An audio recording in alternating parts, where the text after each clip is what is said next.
Boa tarde, senhoras e senhores deputados, membros da Comissão Permanente da Assembleia da República. Espero que tenham tido um bom descanso, os que puderam, e os que escolheram bem as quinzenas e os sítios. E vamos dar início a esta reunião, cumprimentando também as senhoras e senhores funcionários, senhoras e senhores jornalistas, senhoras e senhores agentes da autoridade. Como sabem, foi decidido ontem que a ordem de dia desta reunião teria 3 pontos. Um primeiro ponto, leitura das mensagens do Presidente da República sobre a devolução sem promulgação de 2 decretos. Um segundo ponto, declarações políticas. E um terceiro ponto, de votações.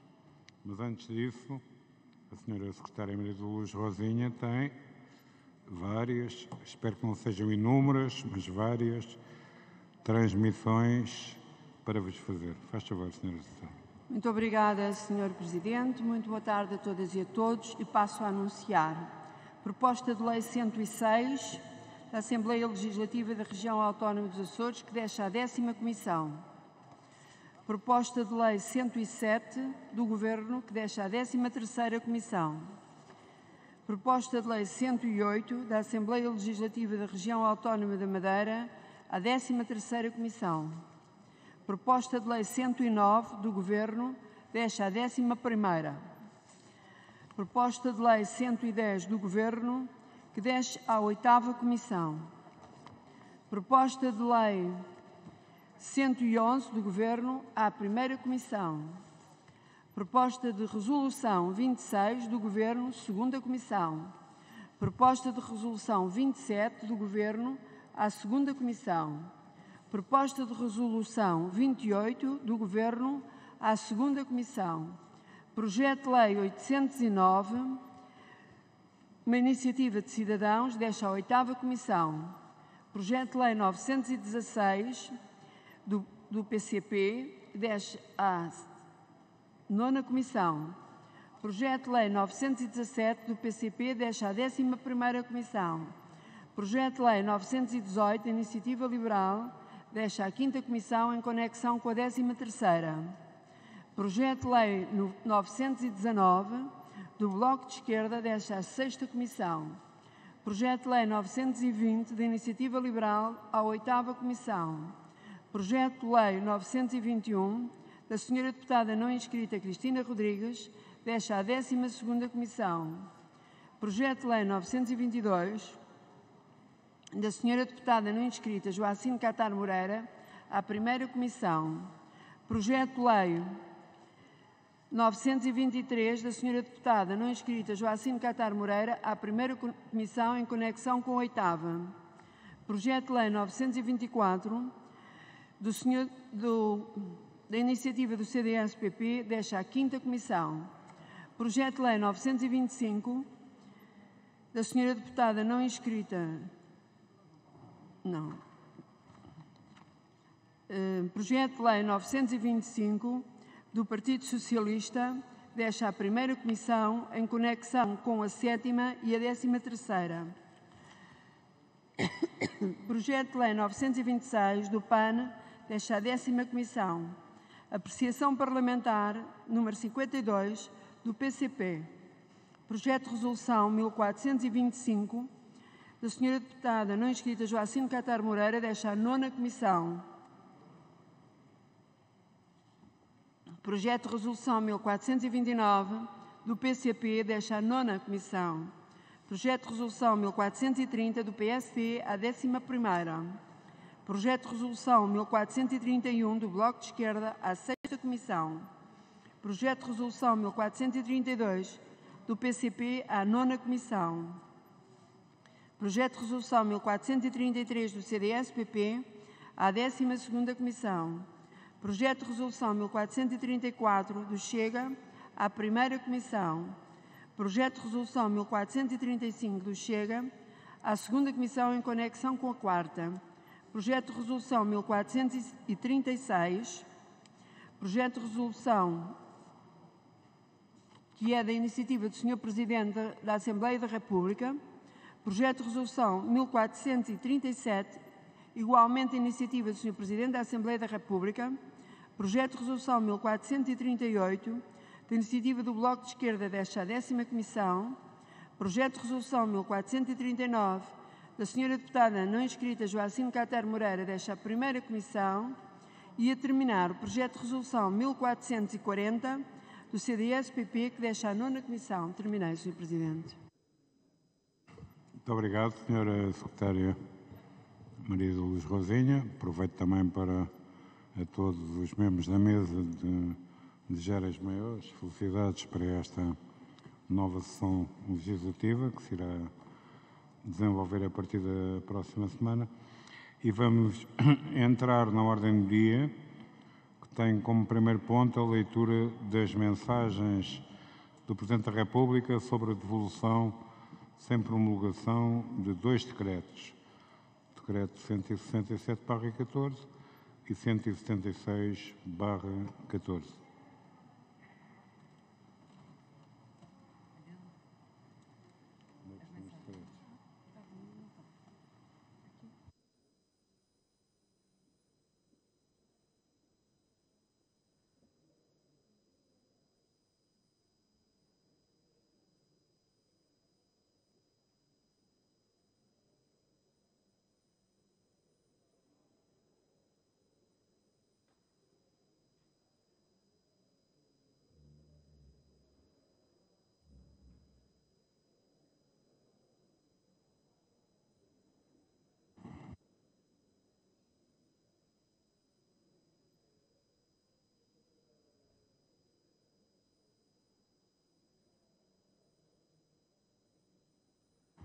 Vamos então proceder à leitura do primeiro decreto já referido, da primeira não promulgação já referida.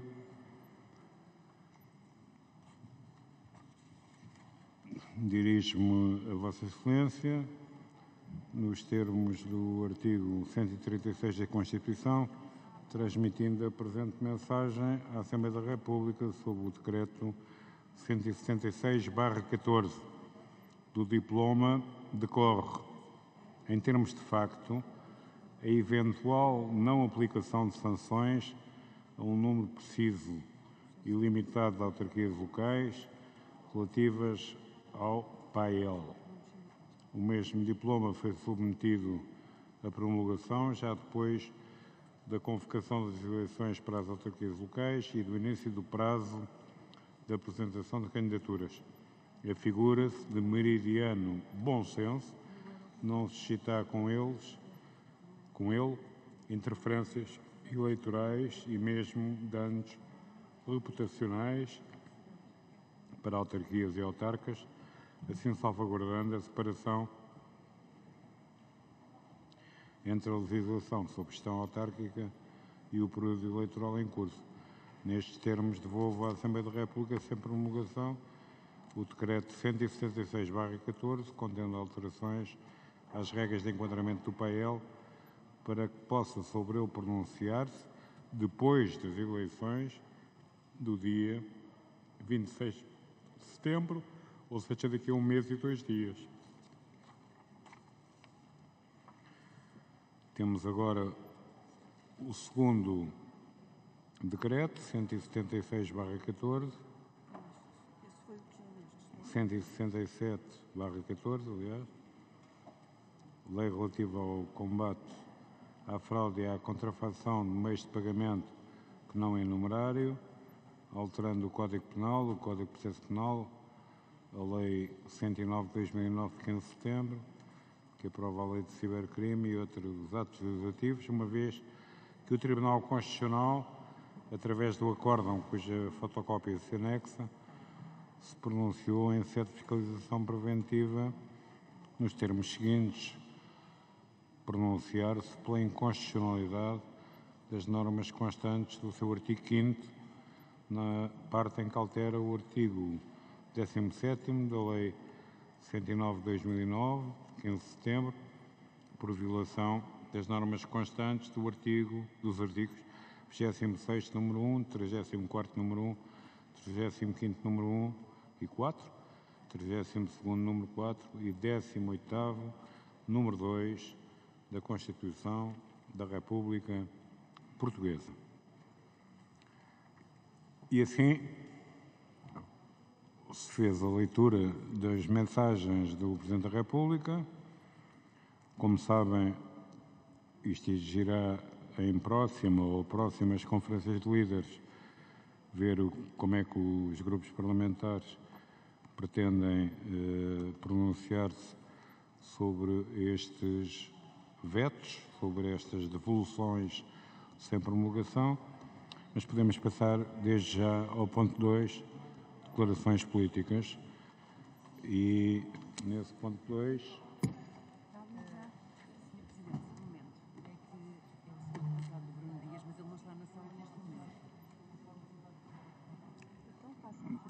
Nesse ponto 2 está prevista a primeira declaração ser do Grupo Parlamentar do PCP e do Sr.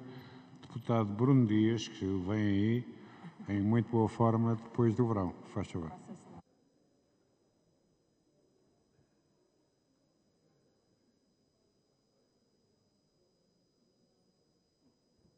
Senhor Presidente, senhoras e senhores deputados, da situação do país e da vida dos portugueses, há uma exigência que se faz ouvir todos os dias.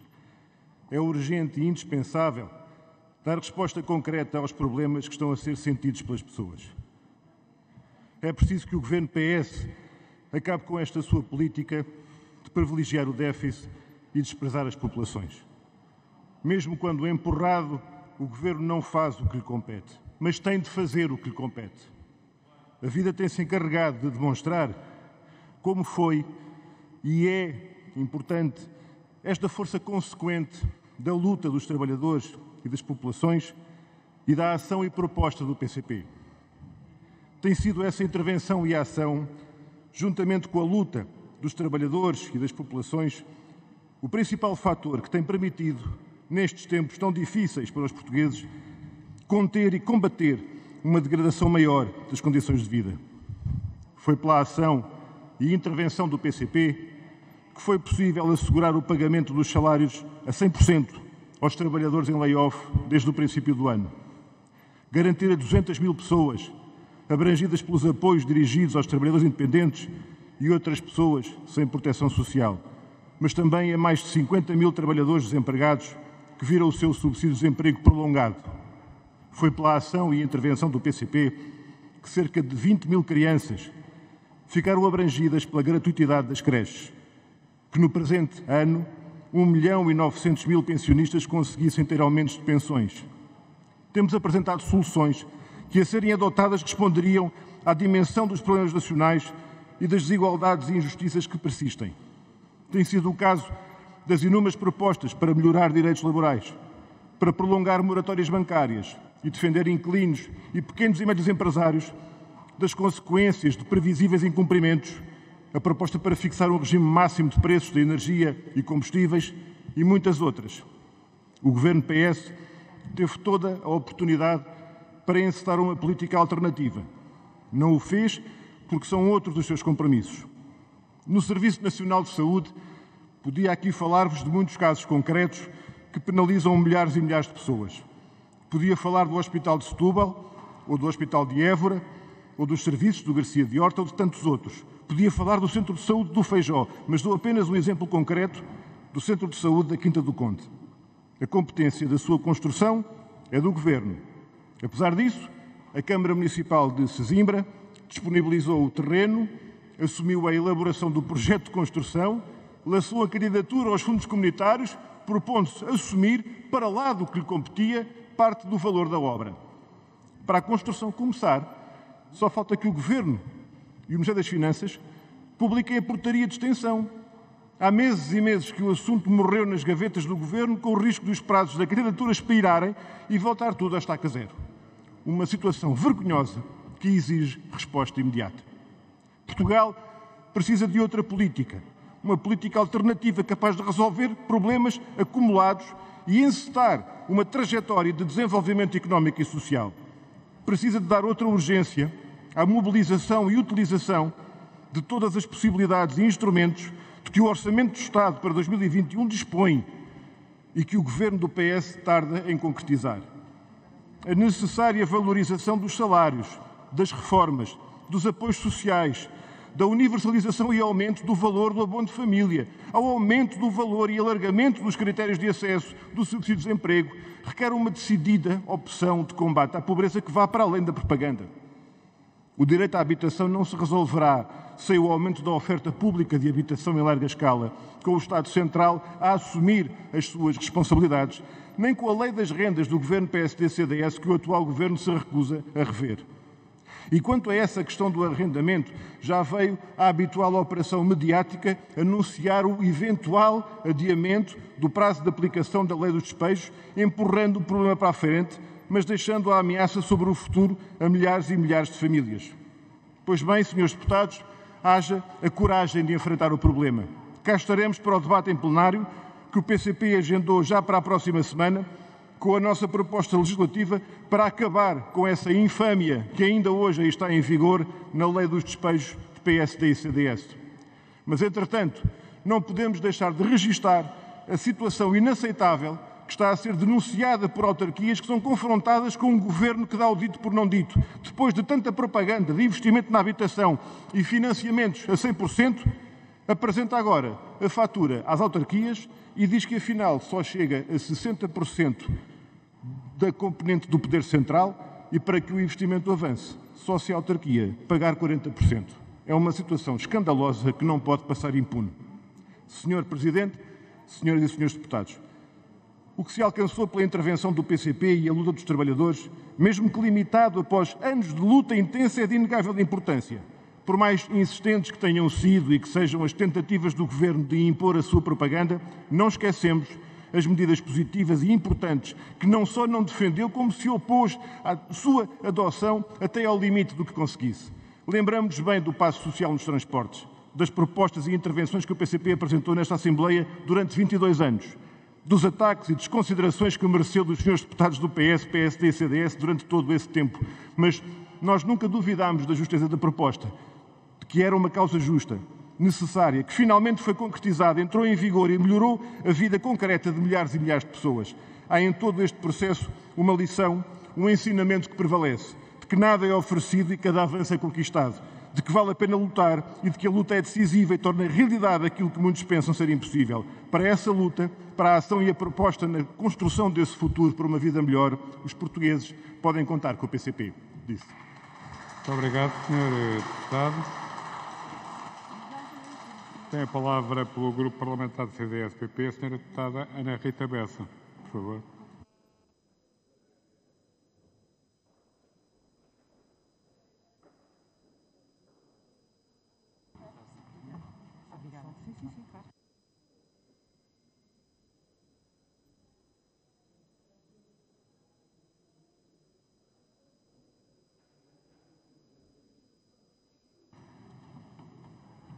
Senhor Presidente, senhoras e senhores deputados, recentemente lemos nos jornais a seguinte manchete: o número de doentes em lista de espera de cirurgia é o mais baixo dos últimos 2 anos e meio. Sendo este um dado factual, não revela toda a verdade.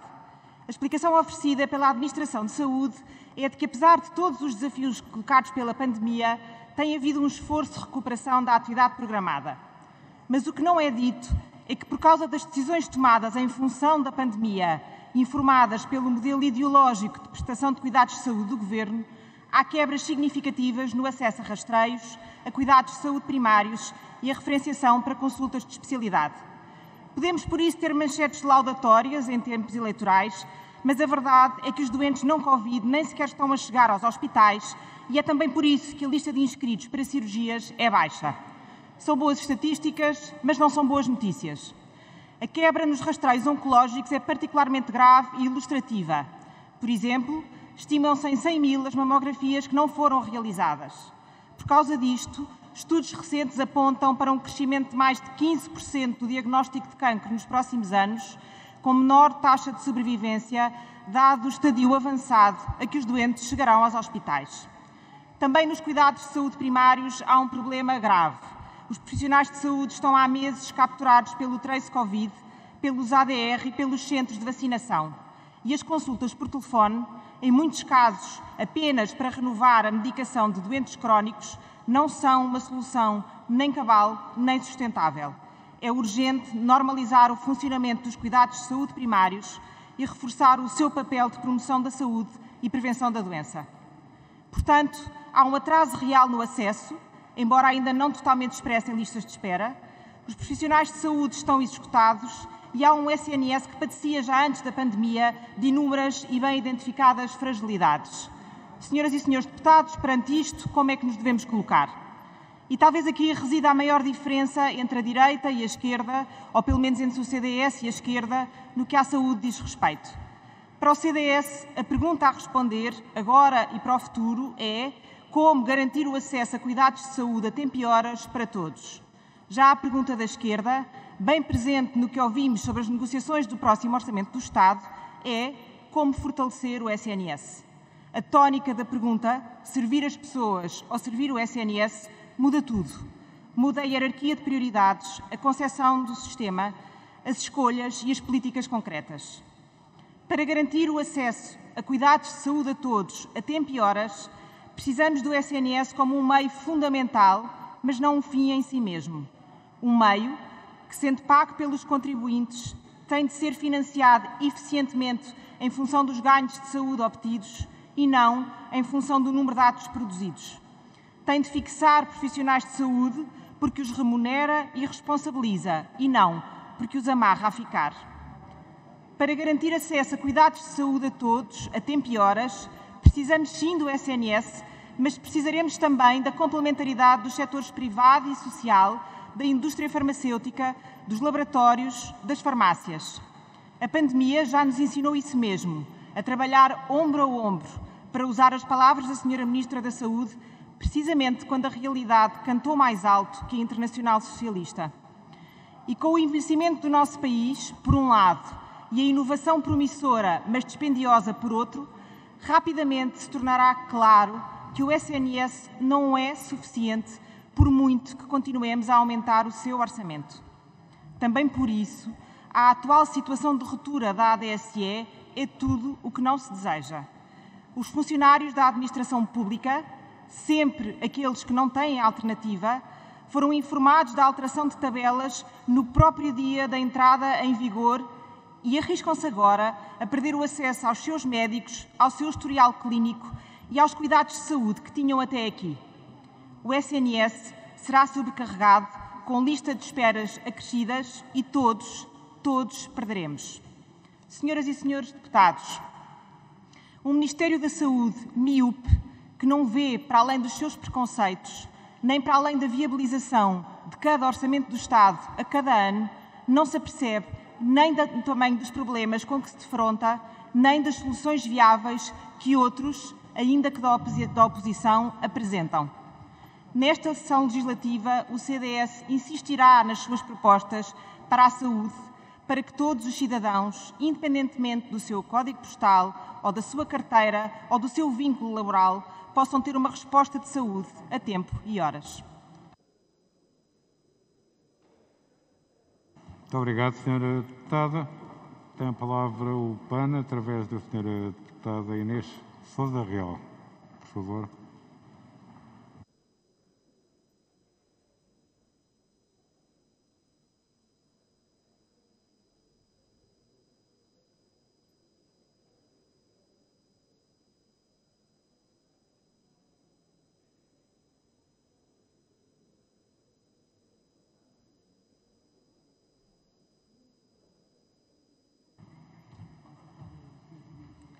Muito obrigada, Sr. Presidente, senhoras e senhores deputados.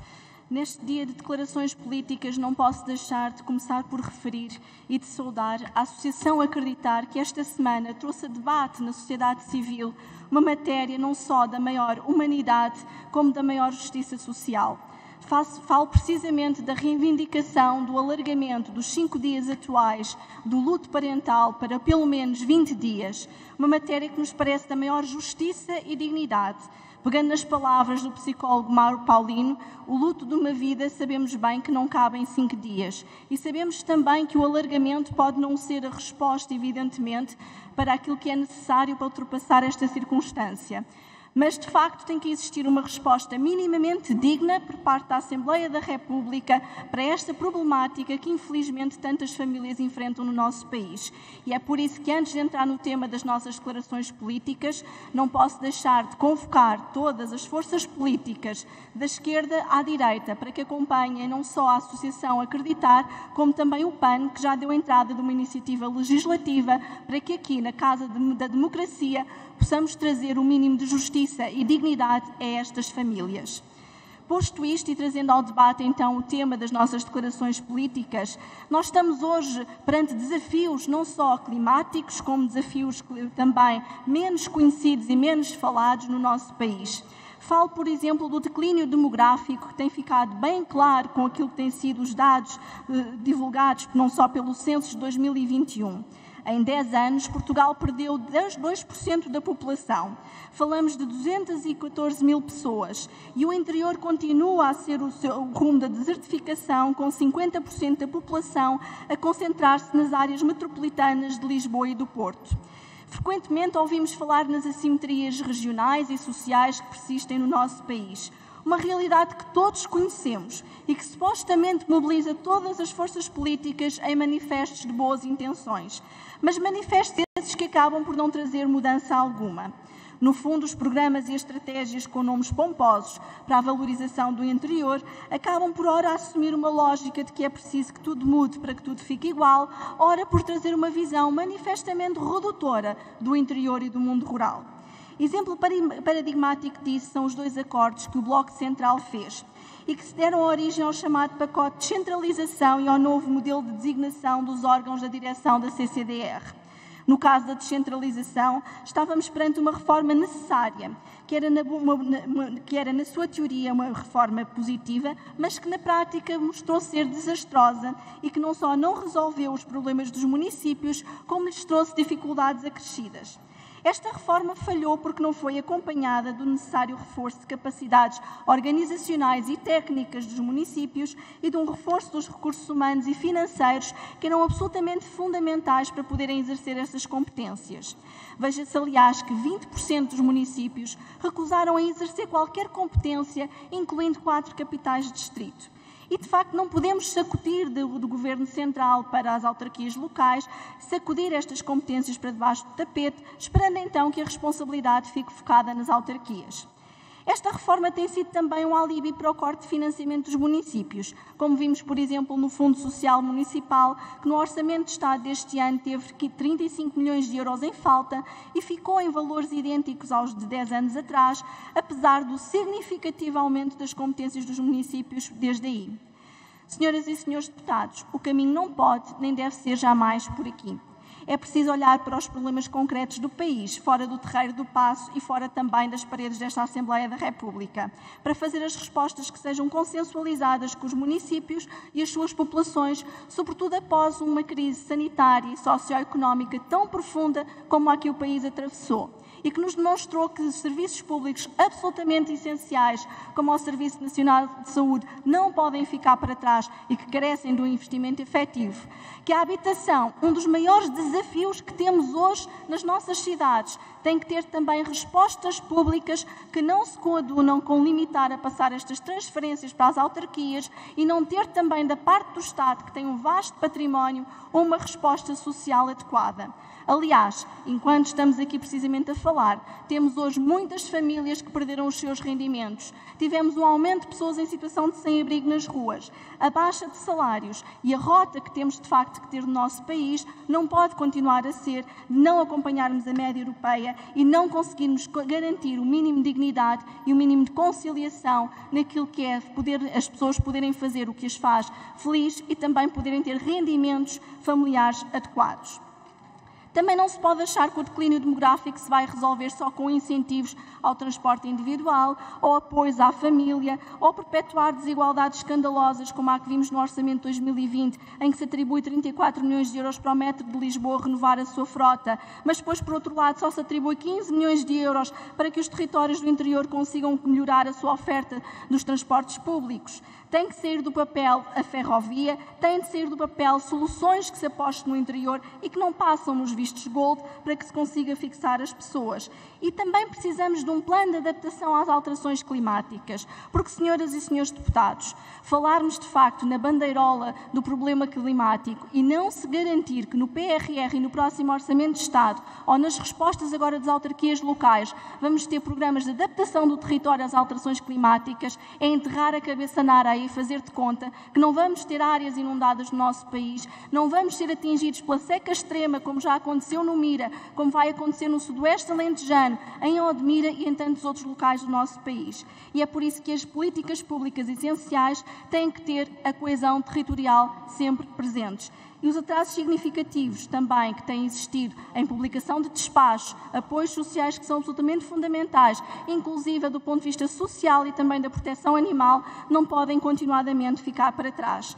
Este Orçamento de Estado de 2022, que em breve será discutido à Assembleia da República, tenho que concluir. Estou mesmo a concluir, Sr. Presidente, terá que ser, de facto, a pedra basilar que vai ajudar o país a sair da crise socioeconómica. Obrigada. Muito obrigado. Senhora Deputada, tem agora a palavra o Grupo Parlamentar dos Verdes, através do Sr. Deputado José Luís Ferreira, por favor.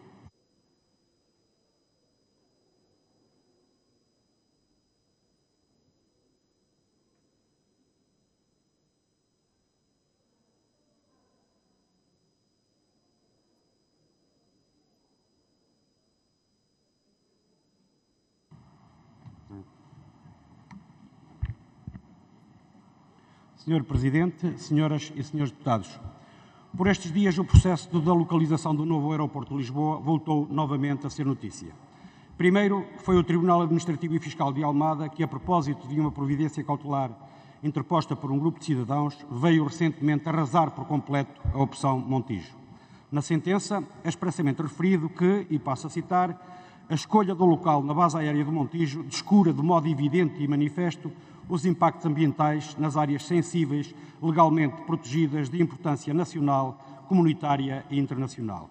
Mas mais, a sentença refere ainda que a localização Montijo, com as implicações que apresenta em áreas sensíveis e legalmente protegidas, contraria a legislação ambiental invocada, porquanto o estudo de impacto ambiental apresentado apenas poderia fundamentar naquele local uma declaração de impacto ambiental desfavorável. Não são os verdes que o afirmam, senhores deputados, é um tribunal deste país. O estudo de impacto ambiental apresentado apenas poderia fundamentar naquele local uma via desfavorável.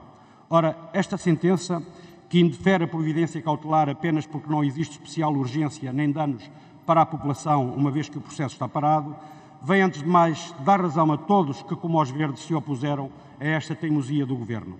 Mas vem também trazer más notícias para as pretensões da Vansi e para todos os que insistem em manter o Montijo na equação, até porque o mesmo Tribunal está a analisar a ação principal, cujo desfecho, face ao que fica dito nesta sentença, é agora mais que previsível.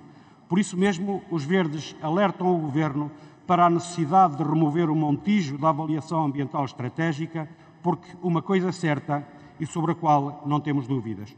Quanto mais depressa o Montijo sair da equação, mais depressa teremos um novo aeroporto.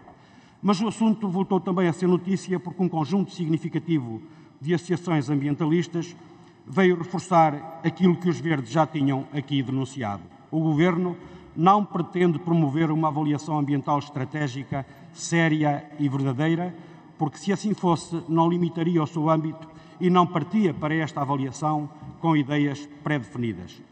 Mas os verdes vão ainda mais longe e afirmam: se o Governo pretendesse de facto fazer uma avaliação ambiental estratégica séria e verdadeira para a localização do novo aeroporto, face ao que se conhece, nunca incluiria o Montijo no leque das opções e muito menos em dose dupla. Aliás, esta obsessão do Governo pelo Montijo, perante todas as evidências conhecidas, só é entendível se for uma imposição da Vinci. Ainda assim, ao que sabemos, a Vinci não manda no nosso país e a Constituição da República Portuguesa é muito clara ao subordinar o poder económico ao poder político e não o seu contrário. Mas o aeroporto voltou também a ser notícia porque o PSD veio recentemente lembrar-nos a monumental cambalhota que deu nesta matéria. Todos nos lembramos que o PSD, a propósito do processo da localização Montijo, começou por mostrar indisponibilidade para alterar leis para processos concretos, desafiando inclusivamente o Governo a negociar com os respectivos municípios. E agora, o mesmo PSD dá o dito por não dito e vem manifestar toda a disponibilidade para alterar a mesma lei e para o mesmo processo. Acresce ainda que, ao contrário do que diz PS e PSD, a lei em vigor não impõe que o interesse local se sobreponha ao interesse nacional. Não. O que pretende é evitar que o interesse nacional desvalorize ou ignore literalmente o interesse local. Ainda por cima, tratando-se de uma decisão que irá afetar o território não 1 ou 2 anos, mas uma eternidade. De resto, alterar uma lei apenas porque alguns municípios afetados não deram parecer que agradasse ao Governo é mais uma atitude de chico-espertismo do que de governação. É colocar em causa a lealdade do processo, o que naturalmente retira a legitimidade à decisão e enfraquece as regras democráticas que estavam estabelecidas no início do processo e que só vão ser alteradas a meio porque o resultado não foi o que o Governo pretendia. Depois, PS e PSD acenam com o tal superior interesse nacional, mas a opção Montijo não decorre de qualquer interesse nacional. É exclusivamente movida pelos interesses de uma multinacional, neste caso da Vinci. A opção Montijo não é um projeto do país, não é um projeto nacional, é sim um projeto de uma multinacional. Não foi proposta por especialistas, nem por técnicos, nem foi estudada por nenhum organismo público. Foi uma escolha da Vinci que PS e PSD estão a encarar como uma ordem. Ou seja, o PS e o PSD estão a preparar-se para alterar a lei e, ao fazê-lo, não pretendem impor o interesse público, o interesse nacional. O que querem impor é o interesse da Vinci. E fazem-no, mesmo que isso implique retirar competências aos municípios em matérias tão importantes como dar parecer sobre decisões que colocam seriamente em causa os valores ambientais e a própria saúde das populações dos municípios afetados. Mas atenção, a alteração é só para fazer depois das eleições autárquicas, porque agora é tempo, como convém, de prometerem o respeito pela autonomia do poder local. Dito por outras palavras, depois de passarem as eleições autárquicas, PS e PSD vão retirar competências às autarquias locais só porque as autarquias deram um parecer que não agrada ao Governo. Ou melhor, PS e PSD pretendem calar os municípios que não alinharam na conversa da Vinci. Aliás, como sabemos, no caso do aeroporto de Montijo, só as autarquias CDU colocaram o interesse público à frente dos interesses dos grandes grupos económicos, neste caso da multinacional Vinci, porque, ao contrário do que diz o PS e o PSD, o confronto na questão da localização do aeroporto no Montijo não é entre o interesse local e o interesse nacional. Não. O que está em causa é o interesse de uma multinacional, por um lado, e o interesse local e nacional, por outro. É nestes termos, e só nestes termos, que a questão do aeroporto no Montijo tem de ser colocada. Tudo o resto é conversa fiada. E agora que vamos a votos, seria importante que todos estes elementos... Para concluir, Sr. Vou terminar, Sr. Presidente. E agora que vamos a votos, seria importante que todos estes elementos fossem tidos em conta no próximo dia 26 de setembro. Disse. Muito obrigado, Sr. Deputado. É a vez do Grupo Parlamentar do PS. Tem a palavra o Sr. Deputado João Paulo Correia, por favor.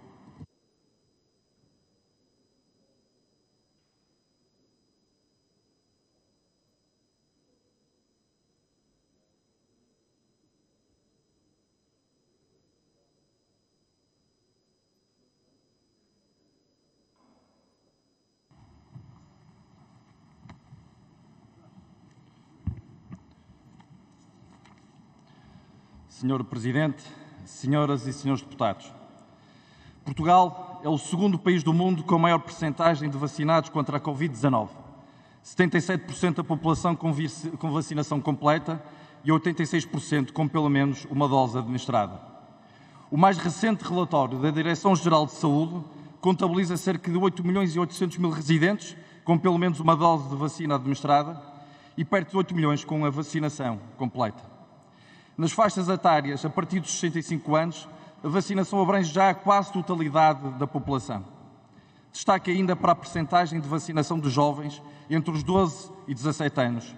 81% já têm uma dose e 25% a vacinação completa.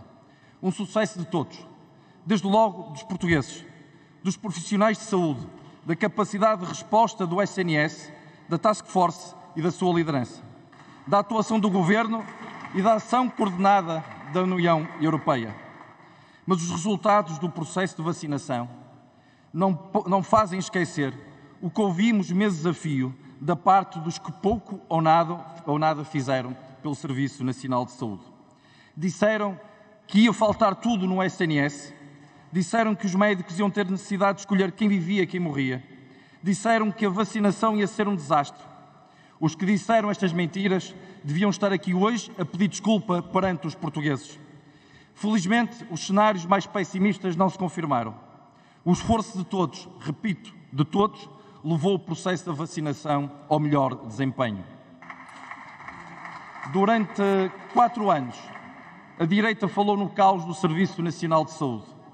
Mas no momento mais crítico e desafiante para a saúde pública foi e tem sido a capacidade de resposta do Serviço Nacional de Saúde a fazer a diferença. E uma grande parte desta capacidade de resposta do SNS deve-se ao reforço do investimento que o Governo iniciou no final de 2015. Desde essa altura e até agora, em termos líquidos, temos mais 27 mil profissionais no Serviço Nacional de Saúde, o que corresponde a um aumento de 23% dos recursos humanos. Senhoras e senhores deputados, no final do semestre anterior, o debate sobre a recuperação económica identificou 3 eixos fundamentais: o controle da pandemia e o sucesso do processo da vacinação, a adaptação das medidas de apoio às famílias e às empresas mais atingidas pela crise e o crescimento das exportações e do investimento. Falar sobre as medidas de apoio às famílias e empresas é falar da resposta à crise. E neste ponto é inevitável compararmos a resposta do Governo a esta crise com a resposta que a direita deu à crise anterior. A direita escolheu a austeridade, foi uma resposta tremendamente errada e seria trágico responder de novo com austeridade à crise atual. A resposta a esta crise não cortou rendimentos, não cortou no investimento e não aumentou impostos. O Governo não poupou no apoio às famílias e às empresas. Na crise anterior, atingimos 18% de desempregados. Nesta crise, tivemos o máximo de 8% de desempregados e estamos, neste momento, com cerca de 6,5% de desempregados, um valor próximo do período pré-crise. Se o excedente orçamental que antecedeu a inesperada e brutal crise pandémica foi determinante para a mobilização imediata das medidas necessárias de resposta à crise, o Orçamento de Estado para 2021 tem sido um orçamento de combate à crise. O aumento extraordinário das pensões mais baixas, o aumento do mínimo de existência para o pagamento de IRS, o aumento do montante do subsídio de desemprego, o alargamento do prazo do subsídio de desemprego, o layoff a 100% e a nova prestação social são medidas que só chegaram e chegam às famílias e às empresas porque o Orçamento de Estado foi aprovado. Um orçamento que prioriza a saúde e o apoio à economia, um orçamento que prioriza as medidas de apoio aos rendimentos e ao investimento. Mas lembramos bem que o PSD votou contra o orçamento. Votou contra, acusando o Governo de dar tudo a todos. O PSD acusou o Governo de levar longe demais a despesa pública, mas sem nunca dizer que despesa cortaria. Se cortaria nas medidas de proteção do emprego, se nas medidas de proteção dos rendimentos, se no Serviço Nacional de Saúde, ou se cortaria no investimento. Um voto contra por mero taticismo. E, passados poucos meses, novamente por mero taticismo, ouvimos o PSD exigir mais despesa pública, contrariando e desdizendo o principal motivo do seu voto contra o orçamento. Senhoras e senhores deputados, as medidas que o Governo adotou para fazer face à pandemia chegaram, no final de julho, aos 4.700 milhões de euros. Do lado da despesa, as medidas Covid ascenderam até o momento aos 4.200 milhões de euros, um montante que ultrapassa largamente o valor executado em todo o ano de 2020. Do lado da receita, 203 milhões de euros pela isenção da taxa social única e 179 milhões pelo deferimento de pagamento de impostos. As medidas de apoio às empresas e à manutenção do emprego, em particular o layoff, o apoio à retoma progressiva, o incentivo extraordinário à normalização da atividade e o programa Apoiar permitiram às empresas suportar custos do trabalho e custos operacionais. Foram estas medidas que permitiram preservar a capacidade produtiva do nosso tecido económico. E a preservação da capacidade produtiva das empresas tornou possível a reação forte e rápida da economia. As contribuições para a Segurança Social subiram 7,7%, um aumento justificado pela evolução positiva do mercado de trabalho. A estatística oficial mais recente diz que a população empregada voltou a aumentar, atingindo o máximo de 2 décadas. Senhoras e senhores deputados, em julho, as exportações de mercadorias continuaram a superar os valores que tinham sido alcançados antes da pandemia. Face ao mesmo mês de 2019, a exportação de mercadorias cresceram 4,1%. Em resultado, o déficit da balança comercial melhorou 371 milhões de euros nessa comparação a 2 anos. O investimento passou de um crescimento de 3,9% no primeiro trimestre para 10,5% no segundo trimestre. O aumento do investimento é crucial para a recuperação económica ocorra na linha das previsões oficiais e, por isso, o impulso dos fundos europeus, mais concretamente do Plano de Recuperação e Resiliência, é decisivo. 1/3 das verbas previstas num PRR está contratualizado. Mais de 5 mil milhões de euros contratados, seja com beneficiários finais, seja com beneficiários intermédios. Um sinal positivo da mobilização coletiva para a execução deste plano fundamental para todo o país. Para terminar, Sr. Presidente, senhoras e senhores deputados, o crescimento económico no segundo trimestre veio confirmar a trajetória de recuperação para 2021. A economia portuguesa cresceu 4,9% no segundo trimestre deste ano, face ao trimestre anterior. Este foi o segundo maior aumento entre países da União Europeia. Portugal continua a enfrentar um desafio gigante. O combate à crise continua. Controlar a pandemia e completar o processo de vacinação, combater as desigualdades sociais e laborais, apoiar as empresas dos setores mais atingidos. Ninguém pode ficar para trás. É esta a determinação e o compromisso do Partido Socialista. Muito obrigado. Tem a palavra o Sr. Deputado João Cancela Moura, do Grupo Parlamentar do PSD. Por favor.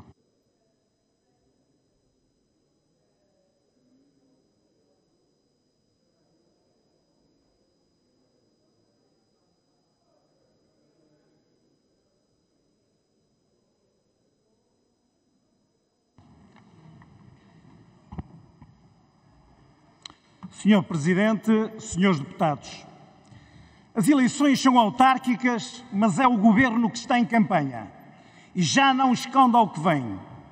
Para ganhar, vale tudo, vale mesmo tudo. O Secretário-Geral do Partido Socialista, em modo de Primeiro-Ministro em part-time, encabeça o carrossel de governantes que têm percorrido o país numa peregrinação a prometer tudo a todos. Como se os recursos públicos, que são de todos nós, estivessem depositados na conta bancária do Partido Socialista. Ou uma campanha que deliberadamente mistura tudo e onde já não se sabe onde acaba o Estado e onde começa o PS, nem onde acaba o partido e onde começa o Governo. O Primeiro-Ministro, eu diria que não é caso para tanto rir, senhora deputada, é caso para muita mágoa do país. Uma campanha que deliberadamente o Primeiro-Ministro, qual tio Patinhas, sempre ao lado dos candidatos do PS ou os presidentes de Câmara do PS, promete distribuir o plano de recuperação e resiliência como se não houvesse amanhã. Em Louros, prometeu um metro de superfície com 250 milhões do PRR.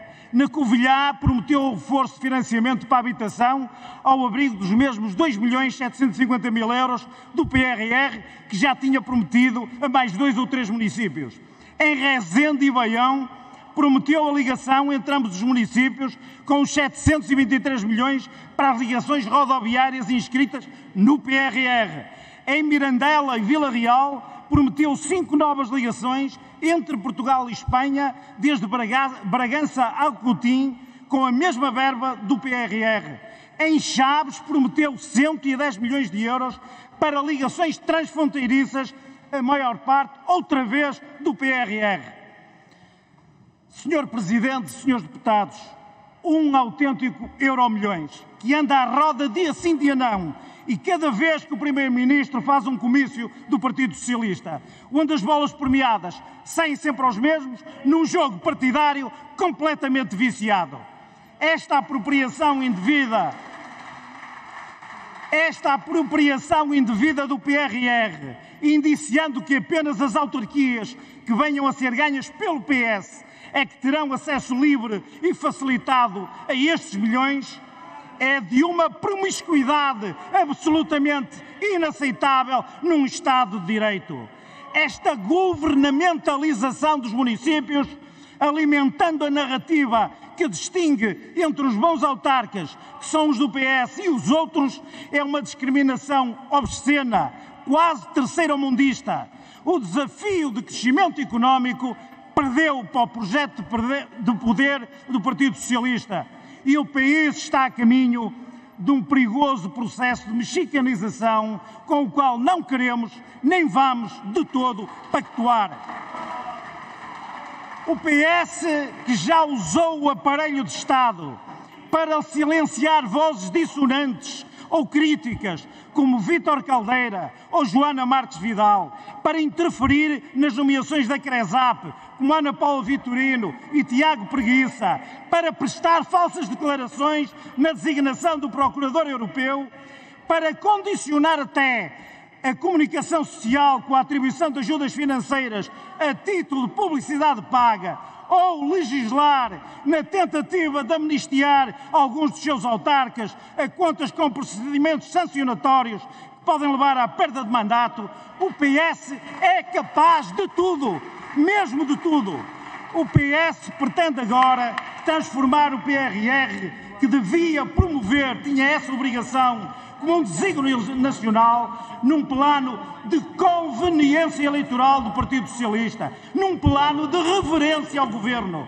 Na verdade, não satisfeitos por empenharem a maior fatia do PRR na cada vez mais gorda máquina do Estado, o melhor exemplo é a maior contratação de funcionários públicos de sempre. O Governo e o Partido Socialista, em vésperas eleitorais, usam despoderadamente os fundos e o dinheiro da bazuca para comprar literalmente votos.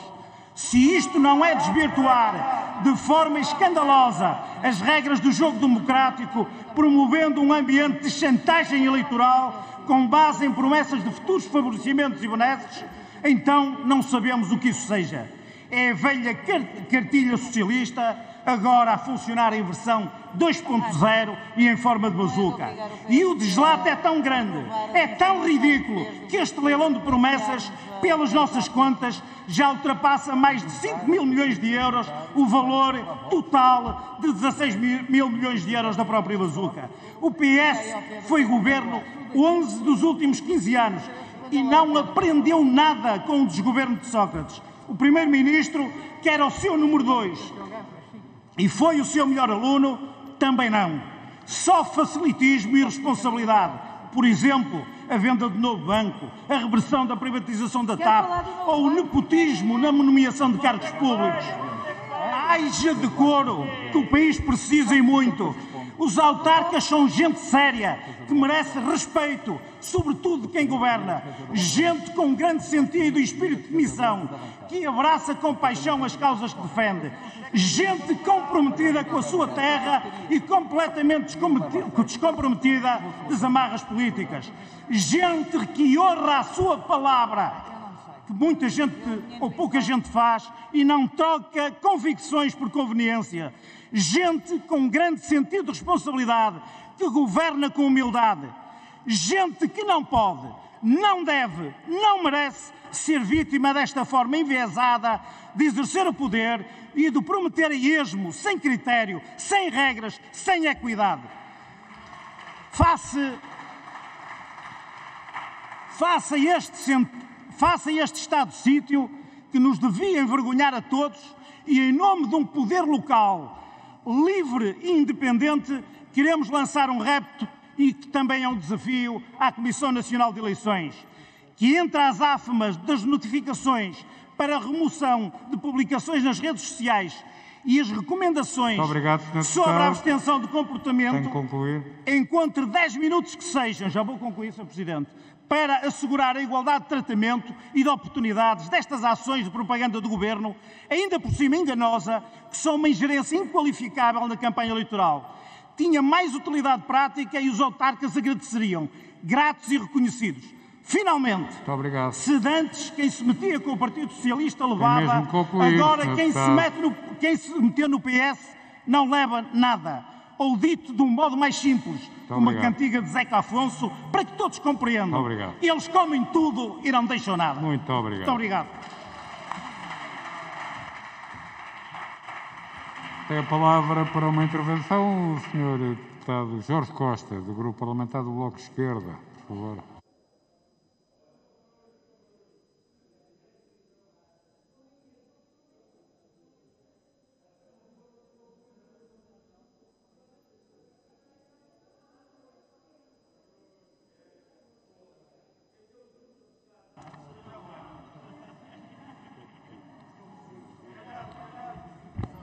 Senhoras e senhores deputados, Sr. Presidente, temos hoje um novo máximo histórico do preço da eletricidade no mercado grossista, 141 euros por megawatt-hora.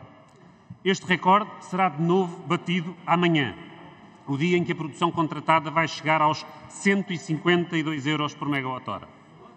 Os preços mais altos de sempre no mercado ibérico. Esta alta já teve consequências para os consumidores no mercado regulado, que já estão a pagar um aumento intercalar decidido durante o verão. Em Espanha, os preços grossistas refletem-se mais diretamente e mais imediatamente nos preços aos consumidores e a situação é já muito grave. Sendo diferente do regime em Portugal, o Governo pensa que está a ganhar tempo, esperando que passe a tormenta. Mas as previsões indicam o contrário. A alta de preços vem para ficar e acabará por se traduzir mesmo nos preços aos consumidores. Ela é gerada pela subida do gás e, sobretudo, do preço das emissões de CO2. Essa subida reflete-se no custo da energia produzida em centrais térmicas, que são aquelas que, na maior parte do tempo, definem o preço da eletricidade no mercado grossista. Ou seja, uma barragem de fio d'água que tem custos de produção irrelevantes cobrará o mesmo preço que é pago pela última unidade de energia adquirida às centrais mais caras, as centrais a gás. E é por isso que a política de esperar que passe não parece ser uma boa política. Se a alta se vai manter, até porque é impulsionada, entre outros fatores, pelas medidas necessárias no combate à alteração climática, é necessário produzir agora medidas de compensação. O Governo deve atuar com urgência para evitar uma escalada dos custos energéticos das pessoas em plena crise. Não é isso que está a fazer. O Governo prevê aumentos pouco significativos da eletricidade e dá 3 razões para achar que não vai haver aumentos maiores. Nenhuma dessas razões é consistente. Primeiro, o Governo diz que as centrais solares vão fazer baixar a fatura. É verdade que as tarifas de energia solar resultantes dos leilões de 2019 e 2020 são muito mais baixas do que o atual preço de mercado e, portanto, hão de pressionar as faturas em baixa. Mas o problema é que não há uma única das centrais que resultaram daqueles leilões que esteja ligada à rede. E segundo a própria REN disse aqui no Parlamento aos deputados, essas ligações ainda vão demorar 2 ou 3 anos para ter alguma expressão.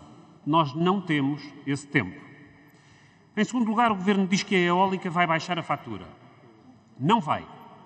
Depois de 15 anos de preços subsidiados pelos consumidores, a descida da fatura eólica, sempre prometida, foi adiada por uma decisão do Governo de direita em 2013. O Governo atual, depois de dizer que discordava dessa medida, depois do Partido Socialista recomendar na Comissão de Inquérito às rendas excessivas a revogação dessa medida, essa medida é agora mantida e o Governo até elogia o jackpot que está a ser oferecido às empresas eólicas.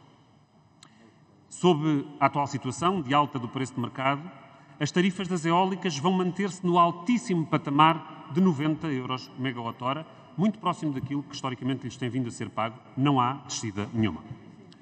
Em terceiro lugar, o Governo diz que quer mitigar a subida da fatura, aumentando a proporção das verbas do Fundo Ambiental que serão canalizadas para conter o preço da eletricidade. Ora, O Fundo Ambiental é dinheiro público que deve financiar políticas de transição energética e de combate às alterações climáticas. Vamos reduzir esses investimentos? Ou passaremos a pagá-los com dinheiro dos contribuintes recolhido no Orçamento do Estado? De borla é que esses investimentos não vão ser, certamente. E ao retirar mais verbas do Fundo Ambiental, o Governo vai buscar ao clima o que devia ir buscar às rendas e aos lucros indevidos das grandes companhias elétricas.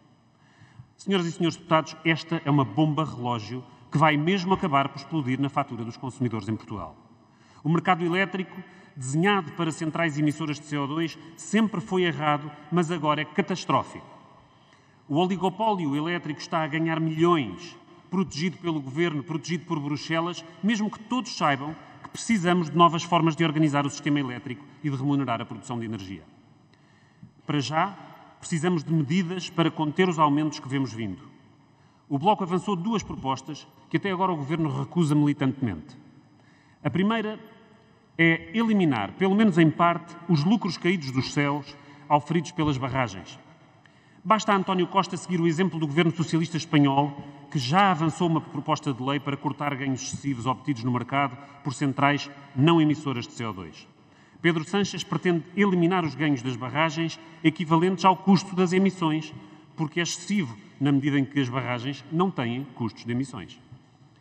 Depois de corte, as barragens continuarão, evidentemente, a ser mais competitivas do que as centrais a gás, pelo que a medida não representa qualquer estímulo negativo em termos ambientais. A segunda medida que está disponível e que o Bloco avançou foi recomendada há mais de 2 anos pela Comissão de Inquérito às Rendas Excessivas, com o voto favorável do Partido Socialista, sendo depois recusada pelo Governo: a revisão da remuneração das centrais eólicas. Em 2013, o Governo de Passos Coelho mudou as regras do jogo a favor das empresas e ofereceu-lhes um período adicional de remuneração elevada a partir de 2021, em troca de uma modesta contribuição anual paga pelas empresas entre 2013 e 2020. O decreto-lei danoso, aprovado pelo Governo da Direita em 2013, deve ser revogado, devolvendo-se às empresas a contribuição que pagaram com os respectivos juros. Deve passar a ser aplicada a lei de 2005, que era exatamente aquela que enquadrava os investimentos iniciais e que moldou as expectativas desses investidores. As centrais eólicas devem transitar para uma nova tarifa fixa, como dizia a lei de 2005, equivalente à que resulte de um próximo leilão para novas centrais eólicas. Termino, Sr. Presidente, dizendo que, com essa lei antiga, menos de metade do que hoje entregamos às eólicas seria aquilo que iríamos pagar. Segundo os cálculos aprovados pela CPI, com esta reversão, os consumidores poupariam nos próximos anos entre 1.000 e 1.500 milhões de euros. Estas são medidas preventivas face à tempestade que todos sabemos que aí vem. A transição energética, por ser urgente, tem que ser justa. Não pode tornar-se num fardo insuportável para as pessoas e num jackpot para o oligopólio da energia. Obrigado, Sr. Deputado. Chegamos assim ao final do segundo ponto desta agenda da Comissão Permanente, declarações políticas, e vamos de imediato entrar no terceiro ponto, que tem várias deliberações e que eu vou pôr imediatamente à votação. Primeiro, projeto de resolução do PAR, deslocação do Presidente da República a Roma. Quem vota contra? Ninguém. Quem se abstém? Também ninguém. Foi aprovado por unanimidade. Projeto de resolução, também do PAR, deslocação do Presidente da República a Nova Iorque. Quem vota contra? Ninguém. Quem se abstém? Ninguém. Foi aprovado por unanimidade. E agora temos a votação de pareceres da Comissão de Transparência e Estatuto dos Deputados, ofícios 117-14 e 118-14. A Senhora Secretária Maria de Luz Rosinha vai fazer o favor de ler esses ofícios e procederemos em conformidade.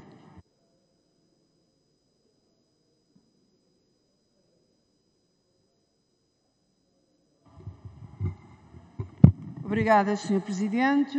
Então, passo a dar conta do parecer do pedido de substituição e apreciação pela Comissão de Transparência e Estatuto dos Deputados da suspensão do deputado André Claro Amaral Ventura, dizendo que a mesma cumpre os requisitos legais, sendo substituído por Diogo Velez Mota Pacheco de Amorim pelo período de 9 de setembro até 8 de outubro de 2021. Vamos votar. Quem vota contra? Quem se abstém? É aprovado por unanimidade.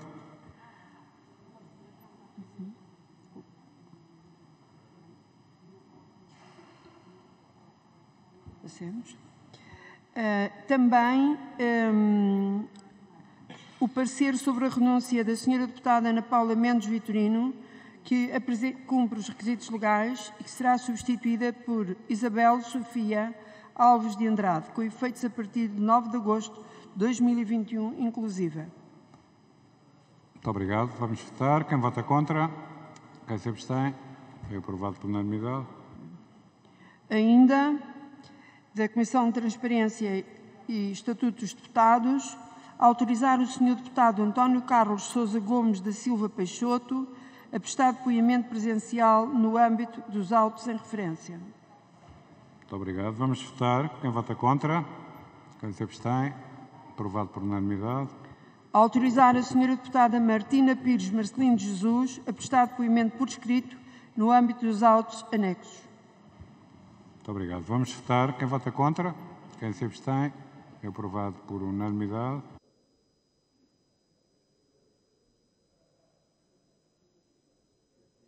E assim chegamos ao final da nossa reunião da Comissão Permanente. Resta-me anunciar a agenda da reunião plenária da próxima quarta-feira, dia 15, que tem como primeiro ponto um projeto de lei do PS e também um projeto de lei do PCP, proteção e valorização do barranquenho, e reconhecimento e proteção do barranquenho e da sua identidade cultural. Um segundo ponto, com o projeto de lei do CDS-PP, modelo de financiamento dos hospitais integrados no Serviço Nacional de Saúde. Um terceiro ponto, projeto de lei do PAN, que regula o acorrentamento e o alojamento em varandas e espaços afins dos animais de estimação, de companhia, procedendo à 10ª alteração ao Decreto-Lei 276/2001, 17 de outubro. E, por fim, um projeto de resolução dos Verdes, Programa Nacional para o Uso Eficiente da Água. É um projeto de resolução 1161/14. Portanto, quarta-feira, plenário, às 15 horas. Até lá, a todos um bom trabalho e bom fim de semana. Muito obrigado.